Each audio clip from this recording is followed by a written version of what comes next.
Just think about that. Were you in New York on 9/11? Do you remember what happened to this city? Do you remember what happened to this country? Do you remember who was mayor and what was needed from that office? Could this person really provide that? I mean, it scares the hell out of me. I hope everyone has a plan with their kids if, God forbid, something happens. Got it. Isn't this interesting? I just finished my live stream about 10 minutes ago at the time I'm recording this. And I started my live stream with news that there were bomb threats in New Jersey. And then I concluded my live stream with the bomb threat incident at an airport in D.C. And here we have another incident. Boy, this one looks bad. A UPS plane crashed in Louisville, Kentucky. 3 UPS crew members were on board at the time of this recording. I don't have any more details than this, but man, folks, look at this damage. Look at this damage. This is incredible. Look how big. Look at this damage here. Wow. Multiple, look at this. This is going to be a huge incident. It says some injuries. I'm guessing there's going to be some injuries and some death.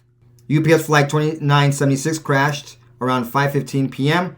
after it departed from the Louisville airport. And the aircraft was headed to Honolulu, Hawaii. So it took off. It crashed after takeoff. Thoughts and prayers, folks. Thoughts and prayers. Okay, let's get into other news. Appreciate you being here. My name is James, the original BCP, Black Conservative Patriarch. I love America. You love America. So that makes us brothers and sisters. Or as Marxists would call us, comrades. Speaking of Marxists, this is what Comrade Zohran Mamdani said today in regards to these bomb threats that we saw earlier today and that I reported on the live stream that I did previous to this. And of course, we know that the left, the Marxists, are always projecting. They're always assigning blame to the other side for what they are actually guilty of. Check this comment out by the comrade himself. Incredibly concerning. And I think that it is an illustration of the attacks we're seeing on our democracy. Sometimes they're blatant and explicit in the manner of these bomb threats. And we have to understand this as part of the general approach the Trump administration has taken to trying to intimidate voters with baseless allegations of voter fraud as a means of trying to repress the voice of Americans across this country. I don't know about you, but it sure sounds like Mamdani there is trying to say that President Trump and his people use tactics like bomb threats to interject and to have, let's just say, false results from elections. That's what it sounded like to me. What are your thoughts? Put it down below. I don't know if he's going to get that question again today, but the general approach the Trump administration has taken to try and intimidate voters, unless we heard him incorrectly, what in the world is he talking about? He is serving up a Kamala-sized word salad, but he's using kale instead of romaine. It's just a slightly better finessed verbiage than we were given with her. This is emptiness. It means nothing. What he's doing is deflecting because he doesn't have an answer for this because he is not prepared if, God forbid, something like 9/11 happens again. Heaven forbid we have another 9/11 attack. Maybe we can thwart that now that Dick Cheney has kicked the bucket. Let me show you Karoline Leavitt's response to what you just heard Mamdani say. Zohran Mamdani blamed the president for bomb threats and intimidation at polling locations. He said, quote, part of the general approach of the Trump administration has taken to intimidate voters with baseless allegations of voter fraud as a means of trying to repress the voice of Americans across this country. I want to give you a chance to respond to that. Yeah, I saw those comments from Mamdani. I think they are completely irresponsible and they are based on zero evidence. And I think this is just another example of how the Democrat Party unfortunately stands for nothing. All they stand against is President Donald Trump. And I think it's quite sad to see that we have someone at the top of the ticket on an election day today saying such things about the president when he obviously had absolutely nothing to do with those threats. Of course, my guess is that was pure projection because when it comes to shenanigans, it's the Democrats. Let me show this to you, folks. Let me show this to you since we're covering the elections of today, Tuesday, November 4th. A Chinese reporter, a Chinese-speaking reporter, had a run-in and a confrontation, not a violent confrontation, with Assemblywoman of the California Democrat, Catherine Stefani, who is leading a large group of non-English speaking immigrants to vote yes on Prop 50. And the people didn't even know what they were voting for. The question that comes to everyone's mind, of course, is how is this even legal? You know that if Republicans were pushing for Prop 50, you guys would be calling for voter fraud. And honestly, it kind of seems like voter fraud now when you guys are leading a bunch of non-English speakers. We are against Prop 50. We are for it. But if the situation was reversed and Republicans wrote Prop 50, would you support it? Republicans wouldn't write Prop 50. That's just not a nonsense. So are you saying that Democrats are basically having to redistrict to win? We're fighting back. Thank you. And please vote yes on 50. I hope you. Yep, they have to redistrict to win because people in California aren't very happy with the Democrats. But this footage that she caught is very interesting. She speaks Chinese and she found out that all these people that were taken to the polls to vote don't even know what they're voting for. I mean, I think the fact that I have footage of you guys leading a bunch of Asian Americans to the voting polls, I speak Chinese. None of them know what they're voting for. You don't think that's weird? Is that even legal? Ma'am, we're going inside. Great, but you're still here. So if Republicans were pushing for Prop 50, would you support it? If Republicans introduced Prop 50, would you support it? It's a great idea. Yes. Okay, so when Republicans want to redistrict, you're going to support it. If they support Prop 50 the way that it's What if they did it their way? Now you know what's going to happen next. You know what happens every single time the Democrats get caught in their lies and they can't use logic or any sort of debate to defend their position.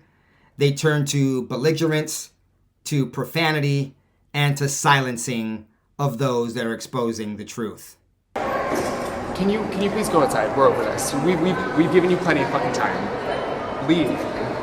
Or what? You're silencing press? You're unable to answer questions about a policy that you support and believe in? If you Are you support, going through the security or not? I'm going to.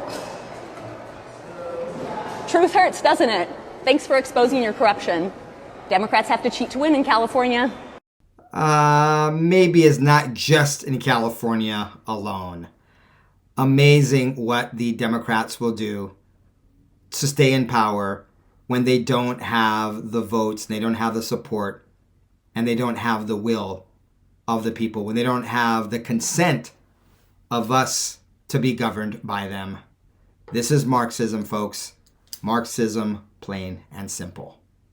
I want to respond to something I said in the previous report to this. Was a live stream in which I opened with the news of the death of Dick Cheney, and I was very transparent that I'm in need of repentance because it wasn't bad news to me that the warmonger, the man behind million-plus deaths, met his demise. I didn't celebrate it. I didn't call for anything against his family or anything like that. And I was going to mention that it almost sounds like I was the people that I railed against when Charlie Kirk was killed and they celebrated. First of all, I didn't celebrate. I just said, hey, my initial thoughts were goodbye and good riddance. And there's a big difference between someone who orchestrated the death of 1 million plus people for profit and was in a political position. He was a vice president. And Charlie Kirk, who just simply was a man, doesn't matter if he was Christian, doesn't matter if he was conservative, just simply a man who was out there giving his thoughts. He had no political power. He had political influence, but no political power. He wasn't an elected official. He was just a young man with a vision and a philosophy and a political leaning and a Christian leaning and a moral leaning, and he was out there trying to change minds by debate. If that was a leftist counterpart, I would also find it disgusting that if that person became the victim of an assassination. So let's not. There's not an equivalency here is what I'm trying to say. I'm wrong. I'm not trying to excuse myself, but not being upset about the death of a warmonger is not the same as celebrating the death of a peaceful debater. But let me just read you this comment. I really like this comment.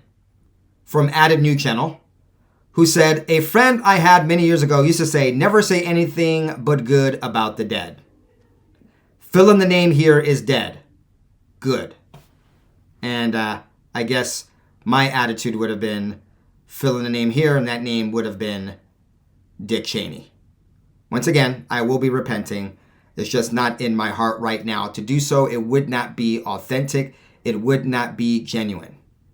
Which brings me to this clip of Erika Kirk when Jesse Waters asked her in an interview that's going to air tomorrow, Wednesday, what would be her response if she got an apology from a certain somebody. This was her reply. Jimmy Kimmel lied about your husband's murder and didn't really apologize. What would you say to Jimmy Kimmel? Same thing I told Sinclair. They asked, I haven't really told anybody this, so they asked, do you want Jimmy to give you an apology? Do you want to be on his show? How can we make it right? Through our team, I responded. I said, tell them thank you, we received their note. This is not our issue, not our mess. If you want to say I'm sorry to someone who's grieving, go right ahead. But if that's not in your heart, don't do it. I don't want it. I don't need it. Okay, what caught my attention here is I've seen what the case is built on. Let's everyone see what true evil is. Now, folks, I don't know how to interpret this. I mean, I have some ideas on how to interpret this, but, you know, I can't completely know what she's talking about here. Tyler Robinson is the true evil that we should see because she's seen what the prosecutors, what their case is built on. Folks, I know this is a very touchy subject because of what Candace Owens and others are saying about who may or may not have been behind the murder, the assassination of Charlie Kirk. I don't want to talk about that here. By the way, I have another show. I will be talking about a lot of these theories of the conspiratorium over the next several weeks on my other show. And I'll be touching upon this over there. Looking at everything from both sides, trying to be very fair and even on the subject. Once again, that's at bcpextras.com and therealbcp.com. I'm not going to really touch it here. But I think we can agree. That when it comes to the Tyler Robinson shooting of Charlie Kirk, let's just put it this way. There's a lot of holes in that story. There's a lot of inconsistencies. There's a lot of misinformation, disinformation, lies, and half-truths. So I'm really curious as to what she has seen. What she has seen that she's saying that the case is built on. I see what the case is built on. Let everyone see what true evil is. In the name of transparency. Is that Tyler Robinson she's referring to? Or does she think or does she know that maybe the truth of what really happened may be further exposed or the lies further exposed if we get to see it on television? That's what I would hope she means. And once again, I'm not denigrating Erika Kirk here. I'm just curious what she's seeing that this case is built on. And what true evil is she really referring to here in this clip? I'll be watching that tomorrow, Wednesday, to see if we can get a little bit more light on that. Okay, as I conclude this quick report for you folks, we do seem to have an update. On my next report, I'll give you a full update on what happened today, Tuesday. But by the time you see this, it is the polls just closed in Virginia. And this is the update I have for you. Decision Desk calling Abigail Spanberger to win the gubernatorial race in Virginia. Looks like Virginia is going blue because Hashmi looks like is going to be the lieutenant governor, the projected winner, also by Decision Desk HQ. And maybe this is all because people just missed the insanity of Democrats. Let me show you, let me just remind you of what we suffered in the last few years. I don't know if this is a good way or a bad way to end this report, but let's go to Virginia and let's go to Joe Biden shuffling in like a zombie and a person who is only half there, him shuffling into a restaurant there in Virginia. And listen to this insane comment this person makes at the very beginning. It's quiet. I miss you.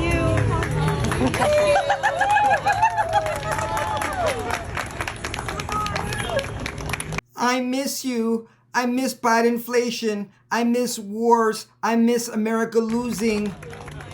I miss the even higher interest rates because I have TDS and I don't have a brain.